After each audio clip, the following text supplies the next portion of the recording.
दोस्तों, आप सभी ने महाराणा प्रताप के बारे में तो सुना ही होगा। महाराणा प्रताप मेवाड़ के वीर, महान और दानवीर राजा रहे। कहा जाता है कि महाराणा प्रताप अपनी जनता में इतने लोकप्रिय थे कि जब मेवाड़ के राजा उदय सिंह की मृत्यु हुई तो उन्होंने अपने बड़े बेटे जगमाल को राजा घोषित कर दिया था। लेकिन महाराणा प्रताप को मेवाड़ की जनता ने ही अपने स्वर्गवासी राजा की आज्ञा के खिलाफ जाकर खुद से ही अपना राजा बना दिया। दोस्तों, आज जानते हैं ऐसे ही एक और महान राजा के बारे में आपके अपने YouTube channel great people struggle के साथ। वह महान राजा जो महाराणा प्रताप जितना ही वीर योद्धा था, वह और कोई नहीं, महाराणा प्रताप के पुत्र अमर सिंह है।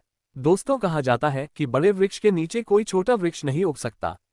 उसी प्रकार भारतीय इतिहास में महाराणा प्रताप का इतना बड़ा नाम हो गया कि उनके पुत्र अमर सिंह को इतिहासकारों ने कभी किसी को बताया ही नहीं। अगर अमर सिंह महाराणा प्रताप के पुत्र न होते तो अमर सिंह को भी महाराणा प्रताप जितना ही मान सम्मान मिलता। महाराणा प्रताप के जितने ही शूरवीर योद्धा थे, उनके पुत्र अमर सिंह। इतिहासकारों ने हल्दी घाटी के युद्ध के बारे में इतिहास में खूब लिखा है और कविताओं में अमर सिंह जैसे शूरवीर योद्धा के बारे में लिखा है कि हल्दी घाटी के युद्ध के समय जब अमर सिंह घास की रोटी खा रहे थे, तब वन बिलाव उनके हाथ से रोटी छीनकर भाग गया और अमर सिंह फूट फूट कर रोने लगे। दोस्तों, कविताएं इतिहास नहीं होती, कवि केवल कल्पनाएं करता है। अमर सिंह की वीरता को जानने के लिए वीडियो के अंत तक अवश्य जुड़े रहिए। अमर सिंह का जन्म 1559 ईस्वी में हुआ और हल्दी घाटी के युद्ध के समय यानी 1576 में वह 17 साल के थे। और कविता के अनुसार उस 17 साल के क्षत्रिय वीर के हाथ से वन बिलाव रोटी छीनकर भाग गया। ये कैसे संभव है? दोस्तों, कविताएं इतिहास नहीं होती। हल्दी घाटी के युद्ध के बाद अकबर ने अब्दुल रहीम खान खाना को अपना सेनापति बनाकर भेजा।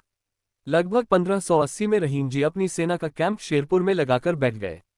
उस समय वीर अमर सिंह मुगलों की सारी औरतों को अकेला ही बंदी बना लाया था। सोचो कितना वीर योद्धा रहा होगा जो दुश्मन के घर में घुसकर उनकी सारी औरतों को बंदी बना लाया। लेकिन महाराणा प्रताप ने उन औरतों को इज्जत के साथ रहीम जी को वापस सौंप दिया। इस घटना के बाद कुछ ऐसा हुआ जिसको इतिहासकारों ने पूर्ण रूप से छुपा दिया। अब की बार अकबर ने अपने चाचा सुल्तान खान को मेवाड़ पर हमला करने के लिए भेजा। सुल्तान खान ने महाराणा प्रताप को पहाड़ों से बाहर निकालने के लिए उनको अन्न पानी जहां से जाता उधर के सारे रास्ते बंद करवा दिए। उसने 4 जगह अपनी सेना छावनियां बनवाई, देवल, देबारी, देसुरी और दिवेर, और स्वयं सबसे अधिक सेना लेकर दिवेर में बैठ गया। दिवेर मुगलों की मुख्य छावनी थी क्योंकि वहां स्वयं सुल्तान खान बैठा हुआ था। अब दशहरे का त्योहार आया तो क्षत्रिय धर्म में हथियारों की पूजा की जाती थी और पूजा के बाद तलवार पर जब तक खून न लगे वह मयान में नहीं रखी जाती थी। इसके लिए राजा छोटे मोटे युद्ध किया करते, उन्हें टीका दौड़ कहा करते थे। और टीका दौड़ पर ही महाराणा प्रताप ने मुगलों की मुख्य छावनी दिवेर पर हमला कर दिया, जहां स्वयं सुल्तान खान बैठा हुआ था। और सुल्तान खान बहुत लंबा चौड़ा और एकदम खूंखार डाकी टाइप का आदमी था। वह एक कुशल योद्धा था और इतिहास के पन्नों में दिवेर का युद्ध कहीं खो गया है, क्योंकि अगर दिवेर का युद्ध इतिहास में बताया जाता तो उन्हें बताना पड़ता कि अमर सिंह कितने वीर योद्धा थे, और उन्हें बताना पड़ता कि महाराणा प्रताप कभी मुगलों से हारे नहीं थे। इसलिए इतिहास में दिवेर का युद्ध उस तरह से कभी बताया ही नहीं गया। दिवेर का युद्ध युद्ध नहीं, अमर सिंह की वीरता का प्रमाण है। 1582 में दिवेर के युद्ध में प्रताप की सेना ने संपूर्ण मुगल सेना को काट डाला। एक सिंगल सैनिक तक को खबर पहुंचाने के लिए नहीं छोड़ा। और इस युद्ध में महान वीर योद्धा अमर सिंह ने सुल्तान खान को भाला मारा और उसके शरीर के आर पार निकाल दिया। युद्ध के बाद प्रताप जब घायल सैनिकों को उठाकर ले जा रहे थे, उन्होंने सुल्तान खान को देखा तो उसके शरीर में अभी भी प्राण बाकी थे।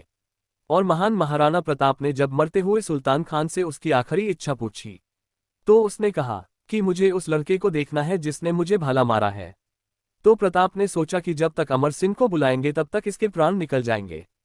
तो उन्होंने पास में ही खड़े एक सैनिक को आगे कर दिया और कहा, इसने तुम्हें भाला मारा है। तो सुल्तान खान हंसते हुए कहता है कि इसको तो मैं मरता मरता मार जाऊं, यह क्या मुझे भाला मारेगा। सुल्तान खान कहता है कि मैंने देखा है, जिसने मुझे भाला मारा है उस लड़के की आंखों में आग कुछ अलग थी। फिर अमर सिंह को बुलाया गया और प्रताप ने सुल्तान खान के मुंह में गंगा जल डाला। सुल्तान खान की आंखें बंद हो चुकी थी लेकिन उसके शरीर में अभी भी प्राण बाकी थे। तब प्रताप अमर सिंह से कहते हैं, इसके शरीर से भाला निकाल दो तो इसे ज्यादा तड़पना नहीं पड़ेगा। तब अमर सिंह ने भाला घुसा तो दिया, लेकिन अब सुल्तान खान के मोटे शरीर से अब भाला निकले ही नहीं।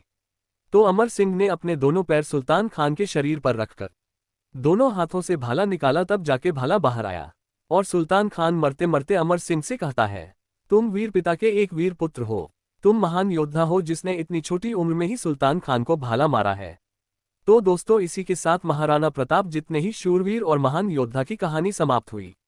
धन्यवाद दोस्तों। वीडियो अच्छी लगी तो वीडियो को लाइक करें और सभी दोस्तों को शेयर करें। साथ ही ऐसी ही वीडियो रोज जानने के लिए चैनल को सब्सक्राइब कर बेल आइकन दबाना ना भूलें।